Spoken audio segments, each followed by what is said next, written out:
Welcome back to another LinuxGameCast Weekly, the show that covers the latest Linux gaming news, reviews, how-tos, and most importantly, whatever the hell else we come up with. This week, Black Mesa spools up the speculation drive, Cinco de Gordon, Minecraft for Psychos gets an update, Drill Baby Drill, and Distance generates some mad tracks. Yo. George Lucas is gonna sue somebody, or Eisner, J.J. Abrams, or whoever. Paid Skyrim mods are gone, to the shock of nobody, and Shadowrun Chronicles has a poor title, and Massachusetts has a new move. Valve opens the sauce on their VR API. Your move, Facebook.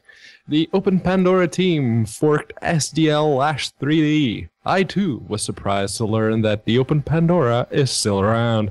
And the Dolphin emulator carries on, bringing you Wii and GameCube games at frame rates that the current-gen consoles can't reach.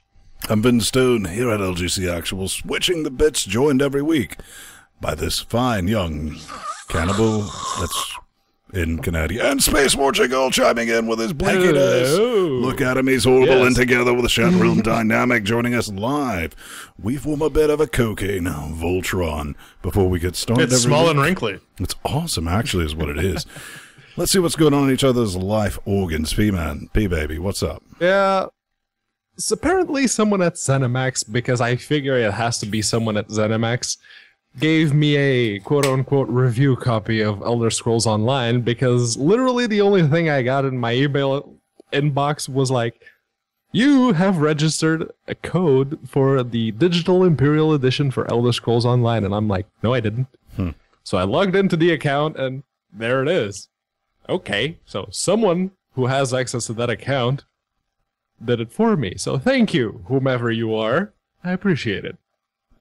What's up, J Baby? Oh yeah, I had the food poisoning this week. That was fun. Uncontrollably shitting and vomiting for like 2 days straight. Bacon. Awesome. I don't know. It could have been bacon. It could have been the eggs. Now that I think about it. But I don't know. I did go around and upgrade all the Android devices to Lollipops today. So that's a thing. Lollipops is best pops. Really, the only thing we've been playing around too much over here is working on launching that new show. What is it called again? The Linux plus Early Access Show. Yeah. Early Access Show. Something like that. It's going to be good times. Not Bears. You know what's not a busted ass? In fact, it's a horse, J-Man. It's a horse, and it's for free once again. It's our Steam Linux Update. Yeah, paid mods are gone. That's a shock. Woo! No, this is an announcement that came out on April 22nd, removing payment feature from the Skyrim workshop. The butthurt has been heard by the Valves. They're getting rid of it. It's the standard marketing gibberish. Oh, we thought people would like it with developers only keeping a quarter of the money that they make for all the work that they're doing. I mean, they're at least they're paying attention to their audience. At least they're not going forward with it when the community has clearly said no. That dog won't hunt. I mean, they're bound to. Go on. They're bound to try something like this in the future, but hopefully they'll maybe emphasize more of a recurring payment model or a pay what you want model, as opposed to massive cuts out of bought revenue. I'm really surprised this got turned around so quick. I mean, it genuinely. It's like, outrage. The one I saw Gaben get involved in our games, I believe it was. I was like, oh, somebody's getting fired. But maybe not. That wasn't it PC Master Race, or it might have been it was one or the other. And speaking of PC Master Race, it was kind of fun watching them go from Valve's the devil, burn the false god, and then it got sorted out, and they're like, Gaben's great, all hell Steam, circle jerk times infinity, P-Man. Well, yeah, I was watching Total Biscuit's video he did with the creator of the Static Mesh Improvement mod for Skyrim, and the guy who owns the Nexus websites, that repo that gathers all the mods for a bunch of different games. And they were like, yeah, Valve didn't contact us. And both Static Mesh improvements and the Nexus mods are pretty big deals when it comes to the Skyrim modding scene, and they didn't know about it until the same day that everyone else did. In fact, from what they said, Valve contacted like 20 or so mod authors and said, either release a new mod or update one of your own so you can make it, a paid mod. And none of them were exactly popular. So on Total Biscuit's video, they were like, why the hell did they contact those guys and not me? So it was a bit of an ego. Yeah, there was quite a bit of that, actually. I did listen to that almost 2 hour long thing, and they're like, oh, you should have contacted me. And it was just a snafu from the ground up. And it was costing them more in terms of publicity than it was in terms of the money they were actually making. I think it said it was costing them more to sort through the email than they were actually making off the mod. Yeah, I think that actually came out of Gabe himself. It's like, I'm getting way too much email. This is wasting my time. My valuable CEO money, as opposed to the money we're making for the mods. But stop! Hammer time. Okay, what is a game ban, you might ask? You never heard of it?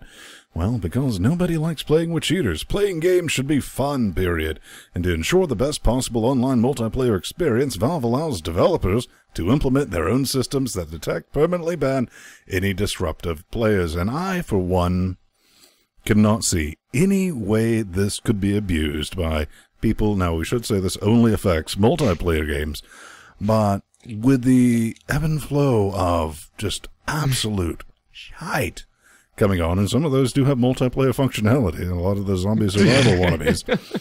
No way. I'm calling it right now. This will never be a problem. No one will ban, oh, somebody criticized my game. Ban hammer! Ha-ha! Right? Well, I don't know. I certainly see the appeal in this. You don't want assholes making your community toxic, so you want to be able to kick them out. But Valve, this is basically... the game developers will report the individual user accounts to Valve, and Valve will just completely nix their account for that game. That seems like a bit of a heavy-handed approach, especially if Valve is not going to be doing any validation on their end. I get that they have to be all laissez-faire about it, but of course they're not. At the same time, like Ben said, this is totally not ripe for abuse at all. Well, before B-Man says the thing, we've all seen what I should say. Is how much Valve does Q&A and checks out the validity of anything, and it's like, oh, sure, why not? There's also just like developers who are like, oh, you have literally entitled developers. People are complaining about entitled customer bases. No, you have developers say, oh, we put out a product, we should get nothing but fucking farts, rainbows, and sunshines. No, you release something to the public, you're going to have to deal with assholes, and you can deal with them constructively, or you can fire off the Valve ban hammer, the low orbit ban cannon. And that's just gonna create a bad reputation that's what's for your going game, to happen, for your community. Because this system will be abused. There's absolutely no doubt about it. We're talking about the same game, quote-unquote, developers who will take down a video on YouTube with a copyright strike just because whomever happens to be featured in that video is trash-talking the game. And often, rightly so, because... hell, most of the games that come up on Steam nowadays are shit. And yeah, people will rightfully talk shit about them. So yeah, this will be abused. Well, Pedro, I'm looking forward to talking shit about games in 3D! In 3D! VR. Yes, it's Valve contributing to the open source community once again. This time, they've released the API. You get all the source code that's relevant to implement the... well, not just the HTC Revive, but not necessarily open source. It's just the API. Yeah, it's just the API. But this is the stuff you'll need to make sure your game is compliant with the HTC Revive that Valve's doing, and some third-party VR headsets, like they say in the GitHub page. I did have a little look through the source code. There's nothing major in there. Most of it's actually based on SDL. Good on Valve for that. They've actually been paying attention. So if you're a game developer, for the longest time, hell, the Half-Life ports for Linux are all SDL. Yep. And I mean, they're putting this out because they're shipping out the dev kits for the VR the hardware HTC very soon. So Revive. So I mean, they might as well get the code out there so people can start looking at it before they get their hands on the kits. And of course, this is absolutely fucking useless unless you have one. So Yeah, and it again puts the ball back on Facebook's court because Facebook hasn't released jack shit when it comes to documentation on the Oculus Rift. So up next, Besiege. You know it, you love it. We have a major update announcement of this. Version ZZ8. They write, hello everyone, we just released our first major update. And they did. Now, I was kind of surprised to see this because, you know, for the most part, I really enjoyed this game as it was. I was just looking forward to new levels, but they do say we're also giving you 2 new blocks, a high-friction plate, giggity, to help with walking machines, and a drill for drilling stuff, not people, because you would never do that. What is your fancy pants name for this game, J-Batten? oh, it's Kerbal Space Program for horrible people. Yeah, indeed yes. it is. I love it. Just too much time. I'm purposely staying away from this game because every time I start playing it, I overthink things and have to do that. Then we have this mega thread on Chat Realm static of our new creations and naming all that. But P-Man, you're worried about doing the same, aren't you?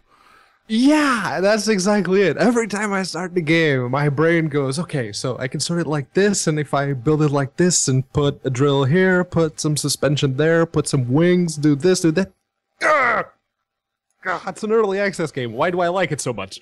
But yeah, I'm actually purposely staying away from it till it's out, so to speak. Then I'll be able to. I'm interested to see what the final product's going to look like, too, with all the options and all the various things cooked in. I mean, I saw this Let's Play by Robaz where he builds, like, a jumbo jet and a fighter plane and a stealth bomber in Besieged using a mod that lets you turn the flamethrowers into jet engines, and it's just like, damn, this actually looks really fun. I'm going to spend, like, so much time building flaming death dicks. Another possible show title, but what is this Cannibal? It seems like I've heard about this before. See, I was excited about this game until I actually read the title. This is, this was included in the Humble Indie Bundle 4 or 5, one of those, and then in a bunch of different Humble mobile bundles, the one that include the Android thing. So chances are you probably already have this, you just don't remember it. But this is an infinite runner. It's your typical mobile game, which is now available. It's the for first Linux. infinite runner, apparently. Yeah. It's now available for Linux on Steam. It is definitely priced to sell. Don't It's even need an €3. operating system to play it. Yeah, or a video card, for that matter. Or a motherboard. You just need a CPU, some memory, and a 250 megabyte disk. It's pretty cheap, but chances are you probably already own it. Just check your Humble account. It's probably in there somewhere. Well, something Well, that's... I was just going to say, the game is actually available for free online, because it started off as a Flash game, so... It is. Yes, If you want to pick it up, was. it's 2.99 wet sticky caches. Interestingly enough, ported to the Commodore 64 before it came to Linux. Bonus soda. Okay, distance. You know it, you love it. At least we do here. Well, me and Pedro, Jordan can't figure out how to drive, brah. It's not a bus. They've added something that's trackmography.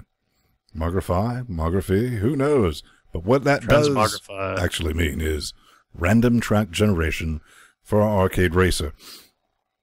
This sounded neat. Now you need to enable the beta repo in order to play with all this fun sauce. And beta. And you got to punch in a seed number. It's going to give me a seed number. So, you know, I just type in the beginning of Twilight every time. You know, you smash your head on the keyboard. It comes right out. And once you do that, it'll sit there. I just sit there, arms crossed. I was like, what am I going to see? And it's like, boom, here's a track. Not incredibly long. The first track I played, I was like, all right.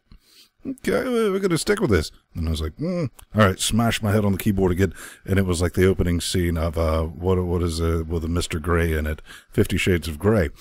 Same difference. And it kind of didn't work.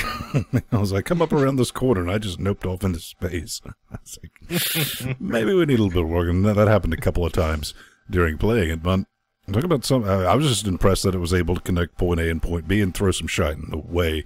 B-Man, have you taken a look at this? I did. I was reading through their notes that they've apparently added some early version of an FPS-style spectator mode. That seems like it could be used to, say, record some videos to put up on YouTube. I like that. And they have, you know, for those Total Biscuit fans out there, they have the FOV adjustment. So there you have it. Yeah, I've got no opinion on this one way. But do you know how much it costs to get a prostitute to give you a Boston lockdown? It is ridiculous. Now, this is Shadowrun Chronicles, the Boston lockdown. Looks like it's about $39.99. It's $29.99. It's a bit pricey. This is not from Harebrained. It's from a partner of theirs, Cliffhanger Productions. And this is basically online multiplayer Shadowrun Returns. There was talk of the Shadowrun MMO. This is basically it. It's turn-based. It looks like it plays exactly like Shadowrun Returns, except they've added multiplayer co-op, which in theory seems like a really cool idea. Though if you dig into the comments a bit, there is some significant lag issues. Apparently, they have not fully baked their network stack. And that's actually a bit unacceptable considering this is in early access. This is like full-on released. That's like the first thing right here in the notes is like, this was not developed by Harebrained. Oh, heretics! Yeah, well, I mean, it is available on Linux. It is very, very pricey. And this is going to be one of those games that has a really cool concept. Oh, yeah, you can get your friends to go through Shadowrun missions, except in 6 months when it goes on sale for like $3. Literally no one is going to be playing it, and that makes me sad, Jordan. Although online co-op does, you know, seem like a huge selling point, especially for a turn-based RPG. I like them. There was one thing I love were the multiplayer mods for Fallout 2, and if they sort out the lag issues, this could be awesome. That said, I have yet to finish the Dragonfall campaign from the previous Shadowrun, so later. Then, you have anything to say about that? Turn-based... All right, up next. Wake up, then! The Russians are here. Well, actually, it's the Germans. This is Verdun. They're finally out of early access. We talked about this a while ago. This is Trench Warfare Simulator. And we've been talking about this game since it was on IndieDB for free, Sauce. Yep. Yes, it was free once upon a time. And I'm still disappointed that you don't have the option to pee on a cloth used as a makeshift gas mask, as the Germans lob mustard gas canisters at you. But that's just me. No, it's a World War I shooter, which, to be fair, there's not a lot of them. I think World War I is an interesting time to set a game. They apparently get the feel of trench warfare down. The system requirements are reasonable-ish. Unless you try to run the recommended specs don't require an operating system graphics or a processor. drive. Apparently, all it needs is graphical memory. That's really all it. But it's pretty impressive. Pedro, you have some issues with the screenshots. Yeah, I was looking at the screenshots and... Unity. Unity. Oh, look, it's the guy putting on a gas mask a la Metro. But it still looks like Unity. So, I'm thinking, okay, the screenshots look good, but it's Unity. How is this going to perform? Because if experience is to be taken into account, our experience with Unity games lately hasn't been so good. I don't know. I mean, I'm guessing, between 980s, me and J-Man, and your 970, we could expect at 1080p possibly 28 frames per second. Yeah, 25 maybe 29 for me on 970. Yeah, we've got everything down to low and disabled, VSync. It'll work just fine. Yeah. Good stuff. So, coming up next, do you want to play Half-Life on a Game Boy? Well, neither do we, but we'll tell you about it. Ladies and gentlemen, if you're not watching this live, you should be, because Jordan just tried to break my concentration with a Simpsons reference, I'm guessing, and let's put that aside for 1 second and get on to some real Linuxy news, shall we? So, Jordan, what's this all about? Well, it wasn't a Simpsons reference. I just made it up. But no, this is Star Wars Battlecry. This is a mod someone's making for the Unreal Engine 4, and they So if you haven't been paying attention to the whole Battlefront news, there's going to be a new Battlefront game. I was a huge fan of Battlefront and Battlefront 2. I played the crap out of them on the PlayStation 2. And it was really cool because you had like space combat, you had ground combat, you could fly your fighter into enemy ships and blow them up from the inside. And that was really, really cool. And I was excited when the new Battlefront game got announced and was really disappointed when I found out that the only thing you can do is ground fights. But this is an Unreal mod that seeks to be the spiritual successor to all the Battlefront games. You can see that guy on the chicken walker there walking around the Hoth Baths. I'm excited for it. I really hope this turns into a real thing. It's done in Unreal Engine 4, so it will support Linux. I mean, if you watched our Stormfront United overview, I guess it was, you can see that even just by clicking export in Unreal 4, it puts out a fairly solid game. The new Battlefront that's coming out, but I'm sure all the being able infighting and to control ships and fight in space will be released as DLC, bro. Probably because it is Battlefield. Electronic Arts behind it, and it is Battlefield Star Wars. That's literally what it is. Yeah, and with EA about to launch the new Battlefront, these guys thought, hey, this is the time to get our asses sued to oblivion. And congratulations, because that's probably what's going to happen. But it would be nice if EA weren't complete douchebags for once and didn't sue these guys, because having a proper Battlefront type game for Linux does sound kind of awesome. Well, they're saying most needed positions, environmental artist, hard surfaced artist, giggity, weapons, vehicles, and animators. So yeah, it's going to be a thing, man. This is, like everything else, going to be in our show notes that you can find after the fact. It's going to be brilliant. So up next, Up next, we have the Pandora team attempting to port Half-Life to the open Pandora. Oh, what's a Pandora? Yes. I never heard of it. It's like a Pandora is that Linux ARM-based handheld console, which has a really teeny tiny keyboard and a D-pad and a couple of extra buttons on the side. Well, I think they have a touchscreen. The new version, I think, is going to have a touchscreen. Not sure. But they are trying to port Half-Life to the... They've actually succeeded to one point. They had a bug where if you pick up a weapon, you wouldn't actually be able to use it. But they've sort of managed to fix it, and there were some graphical glitches, as is to be expected. But they're basing this project on a fork of the old SD Lash project. They're calling this one X-Ash 3D. There'll be a link to all these engines and this particular blog post in the notes. But what I was genuinely surprised was this is still a thing. There are still a lot of people active in the Open Pandora community, and I guess having Dr. Stuart Ashen doing a video where he drools all over the Pandora is who is an actual doctor, by the way. Yeah.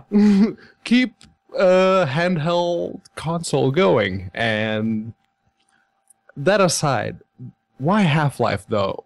Why a first-person game?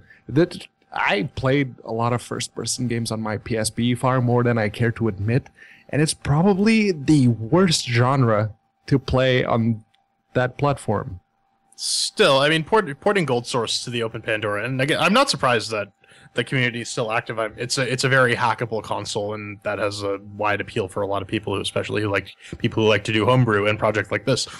And this is actually interesting because they're talking about how they basically use the Half-Life 1 SDLK, the Gold Source engine, to figure out how it interacts with the game files and completely redo it.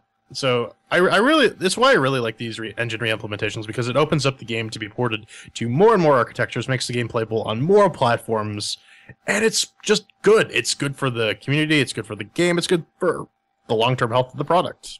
I mean, that's something good to think about. I mean, this is what J-Man was saying. I mean, eventually this might lead to it working on your TI-83 calculator, then you're completely fucked in physics, man. I mean, you just... Or your Android phone. I know, right? Okay. Welcome. You're tearing me apart, Spec Ops. No, No, so hang on. virtual I just gotta say this. Our website's so bad we have to draw a fucking arrow to the navigation. Go ahead. Sorry. Yeah, that is some quality web design. It's like let's write our website in Macromedia Flash. That's what people use these days, right? Nah, that's probably CSS. No, so Spec Ops Align, we had mentioned this maybe not last week, it was 2 weeks ago. It's coming to Linux, and of course, Virtual Programming, our favorite Linux porting company in the world, is behind this one. They're going to be using their Eon middleware. Wait, Jordan. I thought they were the guys that put Bioshock 2. They did that port. Bioshock Infinite, and yes, they did, and it jacked up the system requirements and made it not work on AMD cards or XFS file systems. The magical, we don't need the source pro. It only doubled the system requirements, man. What's the big deal? I don't understand the hate, man. I love this. I mean, anything we can do to get more Linux games is completely fine, bro. Absolutely, and it doesn't matter that it locks out 50% of our users who are on AMD hardware or Intel hardware. No, because only people with expensive computers run Linux. Well, if you take the LGC crew and most of that we are not role models. But we never claimed. Fucking 2K. Why? Why virtual programming? Are they that much cheaper than Feral or Aspire? They did the Mac port. They did the Mac port. That is the only reason why. Even then, that doesn't really matter. The Mac port of Dead Island was done by virtual programming as well, and yet it was done in-house by Techland when it came to the Linux port. So why 2K? Explain to us why you're dealing with virtual fucking programming. I'll make this very simple because they're taking care of very old games and really doing a shit job of it. Once you see 75% off and it's a new Linux game, a new Linux port, don't buy it. Because they're playing that amount of bitching versus quality of port. It's but then again, really the very old games, the entire whole very old games thing, it's not even true. You have Vengers from 1998. That's a native port. I don't know. I mean, it wouldn't bother me so much. I'll just go ahead and say this. If their ports worked half as good as wine ports. It was like, but DX10 and all that. They don't do a better job. I would rather it just not work than it kind of work. People are still bemoaning Bioshock Infinite, and for good reasons. And I'm not touching it, even after The Witcher. But it's gotten better. It was like 6 months later after I purchased a game. Oh, it's a bit better. No. If it came from Aspire, or if it, from Feral, it would have ran. There might have been some issues, but it would have been fixed reasonably soon. And I'm personally glad that, we got Aspire on our team, and especially Feral, because fortunately, the newer games, the AAA titles, are coming out, and they're coming from Feral. They're going to be native. They're going to be awesome. And you're going to love them, and you're going to give them hugs and money. Yes. So up next is Shadow of Mordor. Yes, we talked about trenches into Steam, and now we talk about trenches again. This is Trench Run. It is the hipsterest of hipster pixel clones of Metal Slug. So they're like looking at Genesis graphics, like, fuck that noise. Then they looked at NES graphics, they're like, screw that business. Let's go straight to the Commodore, right? But let's be perfectly honest here. They only have a very limited version that you can actually download from their website. That doesn't run! Jordan will tell you a little bit about the technical issues, but the current version, if you manage to get it to run, it only features a quote-unquote skirmish mode, which is basically you get a little teeny tiny level a la... what's that game with the archers? I can't remember the name. Oh, Towerfall? Towerfall, yeah. It's a la Towerfall and Ninja Gun.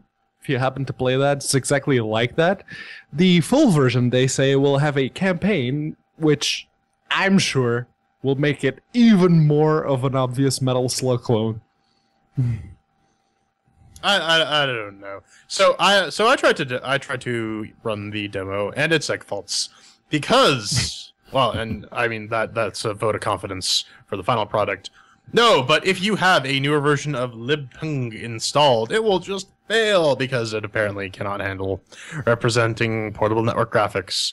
And instead of including the required version in the lib folder, no. Well, they include some libpng. I don't know what the hell it actually is. If you LD preload that and then try to run the game, it still doesn't work.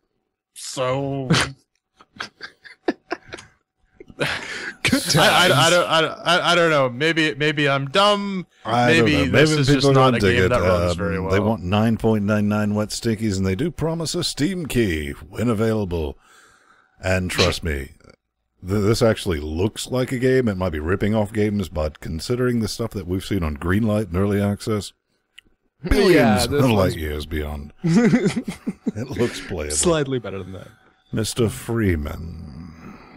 What's in the box, then? What's in the box? Freeman. Mysterious countdown clock appears for Black Mesa 3/19/25. The Black Mesa Research Facility website is now hosting a mysterious, should have been terribly mysterious countdown clock against a backdrop of wavering color bars, static, beeps, and a few glimpses of Half-Life's notorious G-Man. It appears the timer will end on May 5th, an important anniversary for Gordon Freeman, as it marks the date of his formal acceptance of his job at BMRF, according to the Half-Life wiki. And the only thing I can think is, hopefully this finally will put to rest, and it will confirm that we are, in fact, getting a native Port of Skullgirls. Oh my God!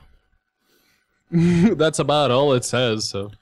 Really, we don't know. Maybe it's coming to Steam finally. One thing we do know about the guys that created Black Mesa, A, you put some money in my coffers because I did a wine how-to a couple of years back, man. There's several thousand views on that.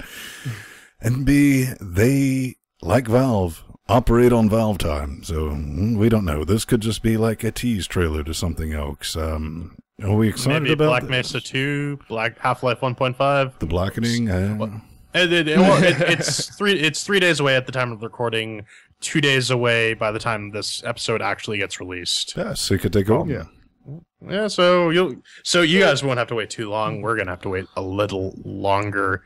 But Snorky's back after some tragedy, but they got some new features. Do not answer trolls. If someone trolls you on the internet, just stay away from them, please. But no, let's not get into that. This is the Dolphin emulator. This is the progress report for April 2015. They have a whole new bunch of CPU optimizations. You can see the screenshots there. They've managed to get the CPU Windows utilization down considerably. Yeah. And some users have actually managed to find some hacks in order to get a few specific games working at Super Mario 60 Sunshine and Pikmin specifically. And one of the Sonic games. And Sonic Colors, yeah. Of course, these hacks literally break other games. The devs have acknowledged this, and they're trying to work on a better implementation to get these kinds of performance improvements into these games without breaking compatibility for the other ones. So we'll be looking forward to that because, like I said during the rundown, these people have made Wii and GameCube games work at frame rates that the current gen, the Xbox One and the PS4, cannot reach ever. And it's also kind of interesting because a lot of these GameCube games actually did come with high-res texture packs that just were never used in the game proper. And most of them, one interesting feature that got added was they added the ability to fake dead Wii controllers. Yep. It's always been a neat project. We always talked about it every time they get an update. And it's good to see the performance spool up. Good work on that. You know, Dolphin does your Wii, and what else does the GameCube? Yeah, GameCube. Yep. I've never played any successful Wii games on there, but I did play Metroid Other M works. I tried the Skyward Metroid Sword on the Works, GameCube, the and Zelda I game. was pleasantly surprised. It was like, boom. Then you can get some high-res texture packs, and you run it in HD, and you're like, wow, okay, that's brilliant. Wind Waker. That Yes, looked Wind Waker. really fucking awesome when we did that business. J-Man, what's up next? What's up next? We review Doc. Shmups. Skyforce Anniversary gets the Chairquisition.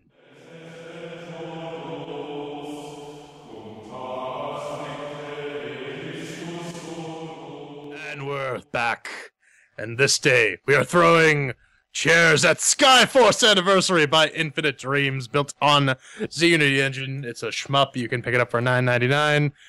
You need to go into the what is it, because it is a shoot 'em up. If you don't know what that is, you are stupid and you deserve to feel bad.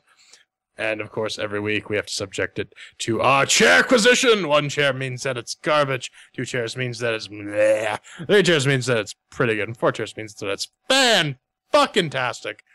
And we also have our categories of Doom, Makes With Working, Shiny Sounds, Controls, and Fun.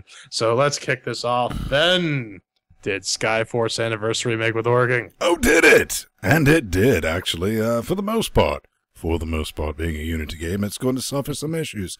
But I'll tell you about that in a moment, because I want to tell you what I was running it on, Brad. On the Ubuntu 1404 LTS 980 powered octo-core box of business. That's right. Here's some of the issues right here. It genuinely fucks up with the resolution, because I go from, 3840 to 1080 back and forth, depending on what we're recording. And doing all that. This thing was too busy chomping on a glue stick to figure that out. So I was like, well, if I'm going to record it in 1080p, I need to make sure that I set it to 1080p before changing everything to 1080p, or it's going to go, there's no chance. You just fucked, Brad. So for that small transgression, which is hella annoying, I know it's not going to affect everyone, but it's a real issue. I'm going to have to ding it a chair, so I'm going to give it 3 for Makes With Working. On the Fedora 21 powered 984K box of business here with the AMD 1090T. Yeah, no issues. It ran. It had that thing at the beginning. Ben warned me about it, but the introduction is super low res and pixely. And then when you die, because you inevitably die, it gives you the option to fix your resolution. And we'll get into that a little bit later. So for Makes With Working, I'll just give it 4 chairs. And on the Amiga, since I am very much using 2 1080p monitors at this time, it didn't fuck up the resolution. It actually worked as intended. The Amiga, as I mentioned, has a GTX 970 Strix and an AMD FX 8370E overclocked to 4 GHz, and I'm running Aurora 2164-bit. So, with no problems to account for on my end, I'm going to give it 4 chairs. All right, and that's 3 chairs for Makes With Working, rather, because Ven dinged it once. Up next is Shiny and Sounds. Impressed I was, Brother Svang. Hell, this thing looks good at 3840 by 2160. They actually took the time to set proper resolution in this. And I really want to point this out, because this thing started life as a mobile game. It's kind of rare to see that. It nails the visual feel of the long, long ago, the old times. And while that may be the most hipster thing I've ever said, wait, oh no, what it really is. Get it away. That was it's absolutely fact sauce. I don't hate the sounds. For audio listeners, that was a PBR. He just pulled out of his ass, literally. Right. Visually, pretty impressed with it. One thing I kind of want to explain is it looks like I remember the old Neo Geo games looking 20 years ago. When your brain organ just filled in all the extra pixels. And I was like, oh, this is what 20 years ago I imagined it would look like. And that's kind of what it looks like. In fact, the sounds are all right. They really help with the hipster feel BS I was just on about very much in that time. I don't have a big issue with them. A lot of people are praising it, and they've released a soundtrack. But, yeah, I wouldn't quite go that far to bother with it. When it comes to the sound, I would have minded something more metal or more dramatic or more shaky. It was like something a bit more thumping, but that might actually affect the game's pacing, but I'll talk about that later. So for shiny and sounds, yeah, I'll give us 3 chairs. Pretty decent. Yeah, like Ven said, and he covered basically anything I would have to say, but it looks really good at 4K. That was quite surprising. Plays well, too.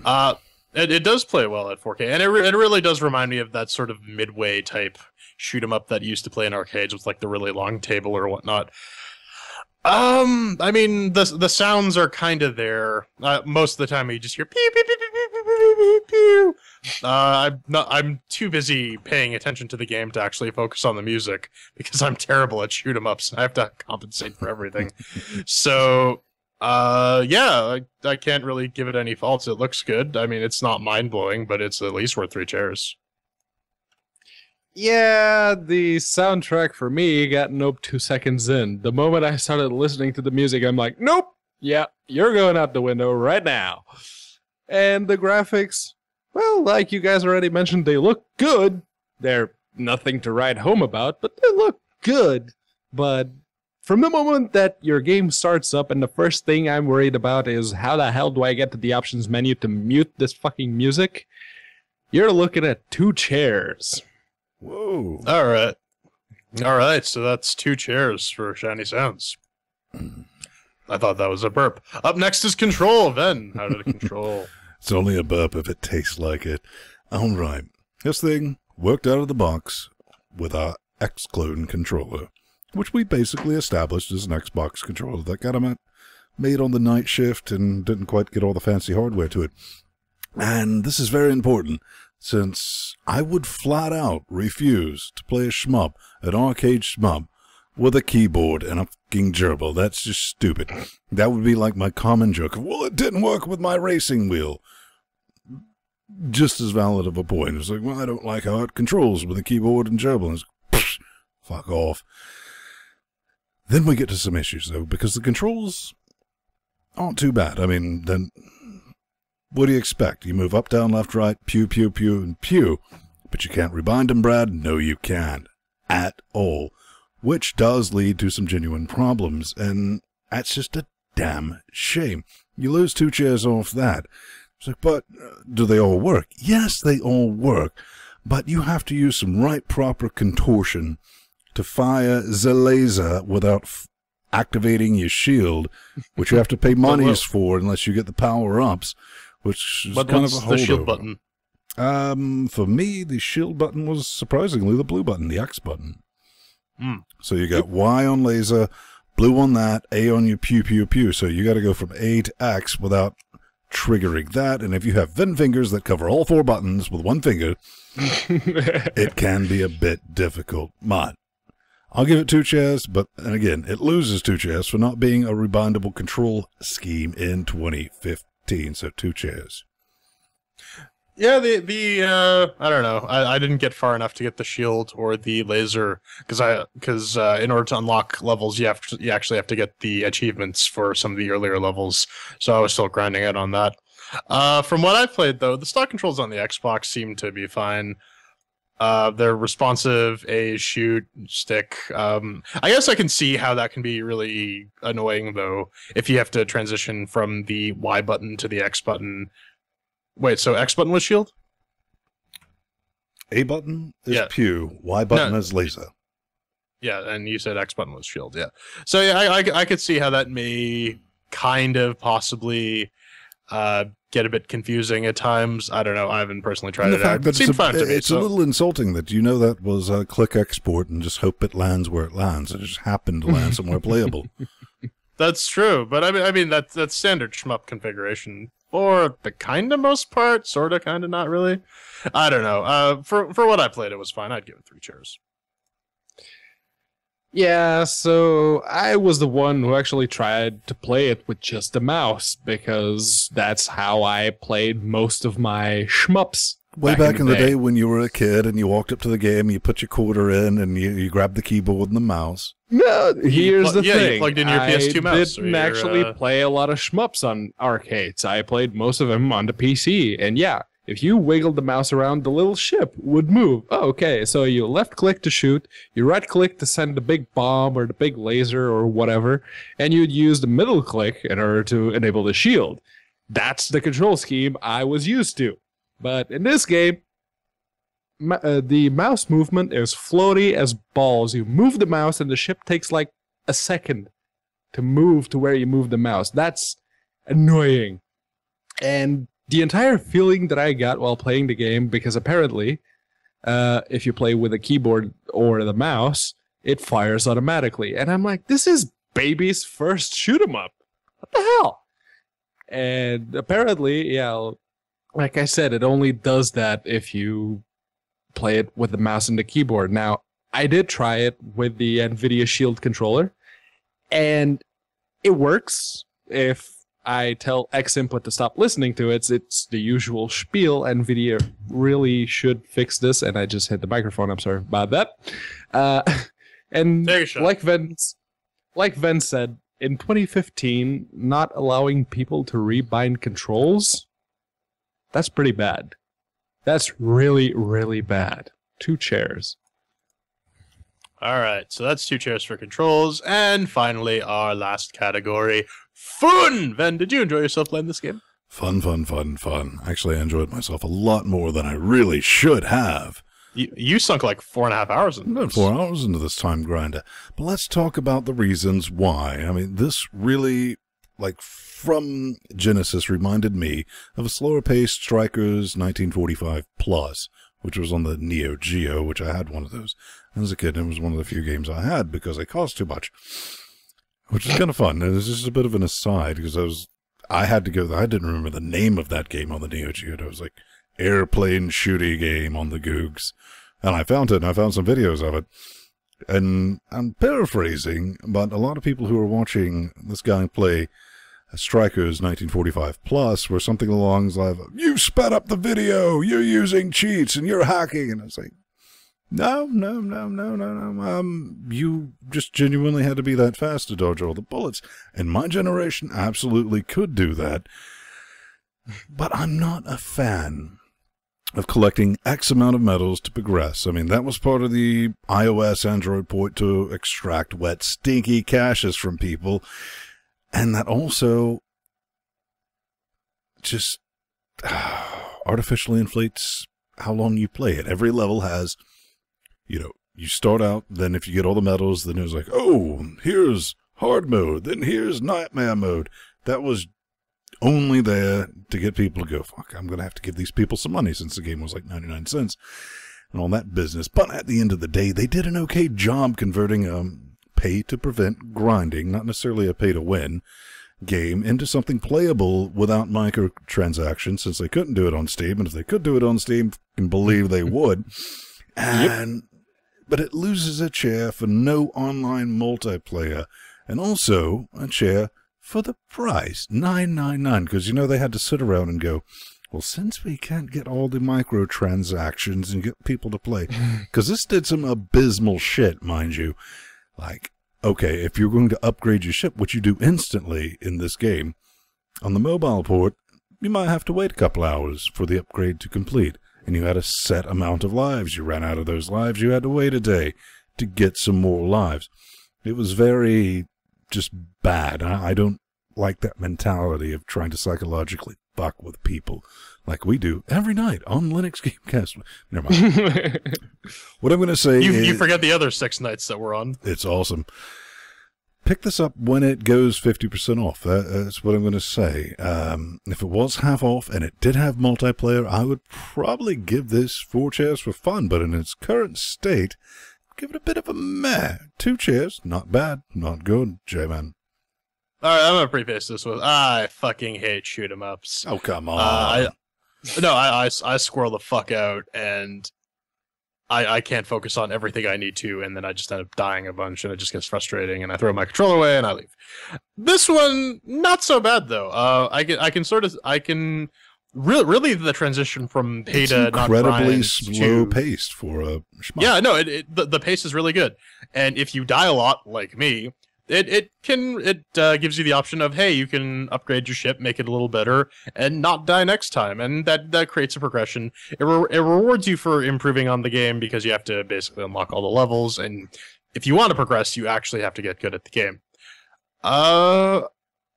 I mean, it's not a terrible little shmup for by any means. I didn't really do any research into what it used to be on Android, iOS. Which, based on what Ven described, is just fucking terrible. I mean, god awful. What the fuck? Without really going too long into this, yeah, it's all right in terms of fun. It does have local multiplayer, though I didn't actually try that out with a roommate. Online multiplayer would have been fun. Maybe they could improve it by giving you the option to have people make their own levels. I don't know. It's worth at least 2 chairs. It's a meh in the fun department. Yeah, contrary to Jordan, I don't hate shoot 'em ups. In fact, I mentioned the Humble Bundles earlier in the show, and I liked Jamestown a lot. I love the Toho series, which is a Japanese shoot 'em up bullet hell type games. And really, the only thing that I found that this game has going for it is the actual Portuguese translation. That's how far deep I had to dig in order to find something positive to say about it, because with floaty-ass movement, the soundtrack getting nope 2 seconds in, and me just not having any fun, I really have to give this game the 1 chair for the fun. Alright, so that's 1 chair for fun, and we total it up, and it ultimately becomes a 2 chair game. So, final thoughts? At the end of the day, like I said, wait for 50% off if you're like me. Here's the one thing this game, I know it has a decent pedigree, because it did it, and I haven't had this. What was that side-scroll boss fighting shmup we played a few... yeah, fuck. that one, right. Yeah, that one. Isbra? Isbra. Isbra? Pop, Brah. pop robe. Isbra. 4 pop robes, baby. This one put me in that zone where the other half of your brain is taking care of the calculations of dodging things, while the other half is busy pewing everything else. And I know this because there's been multiple times where I'm just like in the quote-unquote zone, and I like focus on what's going on, and I'm like, shit, whoa. That's what happens when you pay attention, but when you get back in that zone, you're just like, dodging all that. So they did a good job at that, and I think they did a fair job at, like I said, transitioning from give us money or you're going to be grinding until the point where you're either going to uninstall it or give us money, to something that is playable, and it does have scores. We can keep track of each other, and I'm curb stomping everyone except... It like at the beginning of the level, it fucking compares you to whoever's at the top. So every time I start a new level, Ven is kicking your ass at everything. Yep. All right.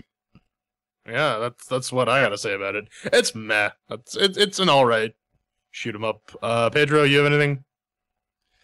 Not really, no. As far as shoot 'em ups go, right. I think this one No is one actually cares about what you pretty have to say piss anyways. poor. Coming up next, your hate mail live on air. Ladies and gentlemen, boys and girls, welcome to the LinuxGameCast weekly Patreon update. And this week, we have Patreon. two What's very Patreon? special people. What? Oh, what was Patreon? It sounds like Moonspeak. It's Yeah, that funding service. it is. And the campaign that we started. I'll That you I'll can give you that. donate tiny Maybe bits it's of money to the a little show. weird, but it's the whole concept of giving people money for doing something that you enjoy watching or listening to on the internet sounds rather alien. Pedro, in I'm these not days. rich, man. I mean, I can't afford $1 million. I mean, And I'm- about $1 million. How the- about you kick us, say, $1 every week? well, what if I can we only do like 5 cents? You can do that too. Hell, What if if everyone Steam actually takes a listened cut to the of show gave us 75% 5 though? cents, I mean, that's We almost would have less. a I lot mean, of 5 money cents. right I can't buy anything for 5 cents a week. I mean, that's just crazy. Unless, of course, you have, say, 25,000 people on average every week listening to your show, which only a very, very small percentage of actually are fiscally irresponsible enough to be our patrons. And this week we have to thank Fish246 and FreeJack for actually redeeming his... yeah, he's actually resuming his donation because apparently he was a patron before, and for some reason he stopped being, but now he is again. So thank you very much to the both of you, and to everyone listening to the show. If you'd like to kick us at least, say, 5 cents per show. Awesome. 5 cents a week. Shows that you care, and that means more to us than the actual money. This is like, I'm invested in this. Then you're part of our crew. Then we're gonna you're gonna show up. FreeJack shows up. Jill shows us like, hey, we know you people, and that's just how we rock and roll. We got a couple things, if you can afford it. If you can afford it, yes, you can join the Super Squad. Super Squad, the SS. It's for a brilliant. Show. Yeah. And getting shut around by Static, what we're always talking about, and you want some of that show notes, and I'm sure people... It's $2.50. About $2.50, it's less than a sea monster. And $3.50 an episode gets you a plug. That's right, and we're giving all that business away, so just a big thanks to everyone, and hey, maybe I live in Tanzania, and I can't afford, but 5 cents a year, keep your money, man. Keep your money, that's awesome. Just tell people about it. Spread the distortion. Spread the word. Tell your mother, tell your brother, tell your cat. Minds. Don't tell cats. Cats are very shifty beings. They're like... Tell your dog. You can trust them. You can trust dogs. Dogs are trustworthy. Yeah. Spread the hate, but baby. Hey. The sheep lies, though. And this week, we don't actually have some hate mail, but in true LGC tradition, we do get some love mail. But if you'd like to get in touch with us and perhaps send us some true hate mail, go to LinuxGameCast.com, hit the contact button, and fill out the form. We'll be happy to feature your message, unless, of course, you're trying to promote your game, your Kickstarter campaign, your Greenlight campaign, whatever. If you are, and your game is already on Steam, make sure to at least send us some keys. Well, as Pedro once said, I drew you a fucking picture, all right? Yeah. Once you take a look at your game, please count the number of hosts in the image below and provide that many copies, because if we have to take... I don't know, let's just be honest, if you got an Amazeballs game, we'll contact you back, but if you don't, we're like, fuck it. Yeah, it's just another one for the pile, and there are a lot of people actually sending us emails every week. I get, on average, 10 emails from people, and most of them don't even have Linux support. And I have to send that email back. Why are you contacting us if you don't have a Linux version of your game? That's key to this whole thing. We're LinuxGameCast, people. Right? Up first. All right, let's get into some hate mail. The naked truth. Interstellar Marines. Yeah. Interstellar Marines. He says, hey guys, another great show, and I am grateful, if not surprised, that I was not only the only one who was getting crappy performance out of Interstellar Marines on Linux. They still call it a beta, but truth is, I see slow improvements, especially in efficiency on Linux, and more features to expand Windows gameplay. I cannot understand why they cannot either work on making the FPS much better, or at the very least implementing a save game / checkpoint system. I backed this on Kickstarter on the promise that it would be a top-tier Linux title. Thus far, I cannot say it even comes close. Anyway, at least I know it is not just me, and I can direct my ire at the right people. Keep it real, guys. We're not real. No, but here's the thing. They're going to continue. I mean, that's what we said in last week's show when I found that forum post from their community managers. We're nowhere near. We're going to continue to stay alpha, and that translates again through the debushitotron. We should call it the Bushimitron. It's just teeth everywhere. As long as you keep giving them money, they're going to keep riding it, and that's what this project is ride the fucking money until that. I mean, performance, this is something that we're going to be doing on, what's it called again, J-Man? The Linux Busted Ass Early Access Show. Brilliant! And rolls off the tongue. It kind of shows people how it runs horribly on a 980. at 1080p with everything cut off. I mean, it's going to be a thing. P-Man, J-Man, you got some thoughts? I don't know. I haven't personally played this. I just saw this as another squad shooter that was going to come out. But I'm glad I didn't give them money. I feel bad for Verita Nuda. But up next, from Empathetic Chaos, Zenimax, Bethesda are greedy motherfuckers. What did you expect? The developers decided the amount that is split up between the devs, mods, makers, Steam, not Valve. Valve fucked up for doing this, though, especially when considering the fact that Steam machines have not been released yet. Every possible gamer that would have bought a Steam machine now won't, out of spite for this. I don't think that's the case. I think you're a bit misinformed. Really, I don't think... I think Valve thinks this whole modding thing and SteamOS thing are going to be kept relatively separately. It's all just a way to funnel money into their pockets. And again, Steam is not Candyland. It is a successful product of a multi-million-dollar corporation who likes to make some money. I'm kind of with you on the Steambox thing. Yeah, I don't think that anybody was... See, this is another issue. I don't know anybody who's planning on buying a Steambox. I just don't, because it's for Joe User, not us. Well, even that, now they have the, for somebody like us, we have the Steamy Streamy thing. If you want to buy the link. The link. Yeah, hands-off solution, plug that thing in, boom, done it. I was impressed when I bought that stupid quad-core Windows 8 x86 tablet, and I imagine me touch typing and trying to get Steam up and running. It fired up and it says, I found you a streaming box. Would you like to stream? And I was like, yeah, crash, go ahead. And it started playing games. So, what? That's kind of crazy. But, yeah, they unfucked the situation. They didn't unfuck the situation because they wanted to. I think it was just made too clear to everyone that it was horribly implemented and just a lot of ass-hattery times infinity were going on. What's that, P-Man? No, they had to unfuck it, and we did get this message before Valve noped the whole thing, so keep that in mind.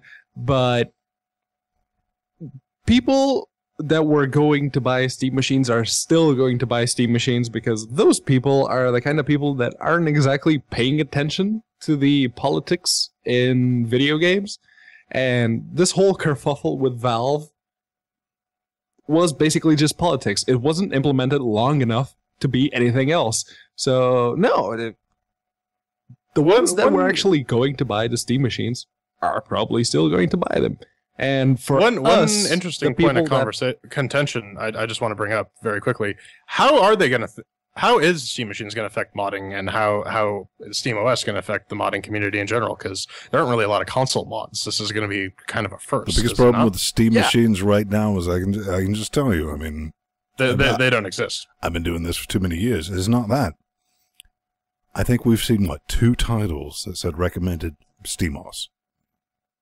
2 mothering titles of all the Linux games, over 1,000 I've seen, that say recommended SteamOS, and that is where they kind of fucked the chainsaw, because you could save all this time. I mean, if I was developing a game, I was like, boom, run SteamOS. If it doesn't work on that, go to your Arch forums. Go figure it out. Not my responsibility, Brad. Well, whatever Valve decides to do with the whole modding scene, I hope they don't screw the pooch again, because it cost them a lot of money to deal with the PR nightmare that this was. But we've already covered that, so let's move on to Jérémy Créateur Aurélien. What the fuck is that? That's UTF-8. Slexy does not like UTF-8. And that looks like the first draft of 50 Shades of Grey. Jeez. Anyway, he writes...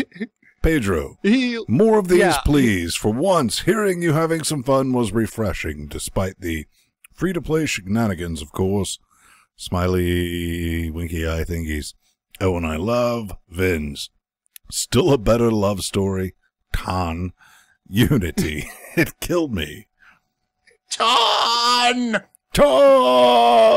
Yeah, this was one of the very first comments we got on the new busted ass Linux early access show. Linux And, busted ass early access show. Yes, that's the one. It rolls off the tongue, Dyslexic, Pedro. How can you slightly. mess up? It's still a working title. No, it's not. But yeah, apparently people actually like this. So maybe we shall do this more often. I think we're going to be doing it a lot Let's more see. often. We're going to actually set up a proper goal on the Patreons because all three of us are going to be doing this independently and rolling that out. And I'm going to get stuck editing all that, so we're going to need a You volunteered, so quit your bitching. I didn't volunteer for a damn thing, and I want all of my toilets back. It's not fair. No, they're full of my You shit have a now, very so they're weird sense of mine. humor, also. But we want to keep doing that. We actually, P-Man has a how-to that's going to be out this week for Yes, what Hello Kitty Island Adventure Under Wine. Elder Scrolls Online under wine, yes. You're going to show them how to install it with a play on the Linuxes. Yep, it is using Play on Linux because it was literally the easiest way I could find to convey that particular how-to. Did it work pretty good? Yeah. It worked. Hey, I was actually thinking in the back of my head, I'm like, I'm recording this, and this is going to fuck up, and I'm going to look like a complete douche. But no, it actually worked, so. It worked, but you still look like a complete douche. And he looked in that mirror, because on that bombshell, let's go ahead and cue the music. I'm Vince Stone. You can always find me at Vince Stone on the Twitter nets, plus Vince Stone on the G pluses. I'm Jordan Svung. You can find me on Twitter at The Burning Fool or on Google Plus at Plus Jordan Svung. And I am Plage Marizo, aka Pedro Mateos. You can find me at Unaccounted For on Twitter, or plus Pedro Mateos on Google Plus. So I guess at the end of the day, we just have to admit that Unreal Engine 4 is definitely a better love story than, well, not Twilight, Unity. It's true. It's Yeah. fact. There really is no argument possible there. 9 out of 10 dentists agree. I mean, that is ultimately like coming in first place at the Special Olympics, but come on. Yeah. It's like saying your shit smells slightly better than someone else's, but 5 dudes.